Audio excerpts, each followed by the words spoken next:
ஓம் சாய்ராம். நரசிம்ம சுவாமிஜி அறைகூவல் விடுத்தார். சாயிபாபாவின் மீது இதழ்களும் சஞ்சிகைகளும் நூல்களும் எல்லா மொழிகளிலும் வெளியிடப்பட வேண்டும்.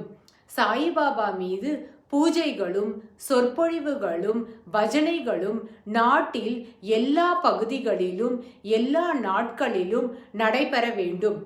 நாட்டின் ஒரு கோடியிலிருந்து மறு கோடி வரை சாயிபாபா எல்லா இடத்திலும் வியாபித்து இருக்க வேண்டும். இதுவே நரசிம்ம சுவாமிஜியின் ஒரே கொள்கையாக இருந்தது. இதை அவர் முழுமையாக எய்தினார். நரசிம்ம சுவாமிஜி பல்வேறு மொழிகளில் பல நூல்களை வெளியிட்டார்.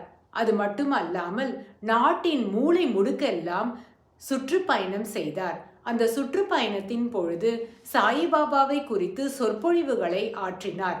இந்த சொற்பொழிவுகளின் பொழுது சில நேரங்களில் அவர் தனியாகவும் பல நேரங்களில் உள்ளூர் மக்களுடன் சேர்ந்தோ அல்லது தொண்டர்களுடன் சேர்ந்தோ சொற்பொழிவுகளை ஆற்றினார்.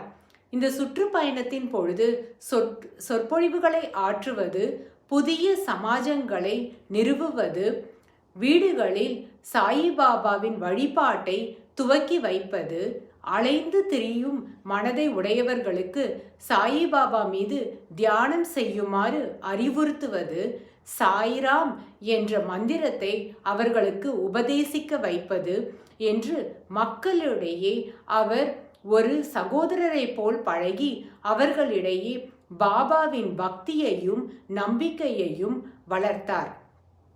இவ்வாறு அவர் சுற்றுப்பயணம் செய்வதற்கு அவர் ரயில்களில் 3ஆம் வகுப்புகளிலும் மாட்டு வண்டிகளிலும் குதிரை வண்டிகளிலும் பேருந்துகளிலும் காரிலும் என்று கிடைத்த வாகனத்தில் பயணம் செய்தார். கிடைத்த உணவை உண்டார். உணவு கிடைக்கவில்லை என்றாலும் அதை அவர் பொருட்படுத்தியது இல்லை. கிடைத்த இடத்தில் தங்கினார். இவ்வாறு நரசிம்ம சுவாமிஜி தன்னலமற்ற தொண்டு புரிந்து நமக்கு இந்த உலகத்தை ரட்சிக்கும் ஸ்ரீ சாயிபாபாவை காண்பித்தருளினார். அவருடைய இந்த அரும் பெரும் தொண்டை சாயி பக்தர்களான நாம் அனைவரும் ஒவ்வொரு தினமும் நினைவு கூற வேண்டும் என்பதற்காகவே இந்த நூலில் அவர் ஆற்றிய தொண்டுகளை குறித்து ஒவ்வொரு முறையும் அவர்கள் குறிப்பிட்டுள்ளனர். இதை அனைத்தையும் நாம் நினைவில் கொண்டு நரசிம்ம சுவாமிஜிக்கு நம்முடைய பணிவான வணக்கங்களை செலுத்துவது நம்முடைய கடமையாகும். ஓம் சாய்ராம்.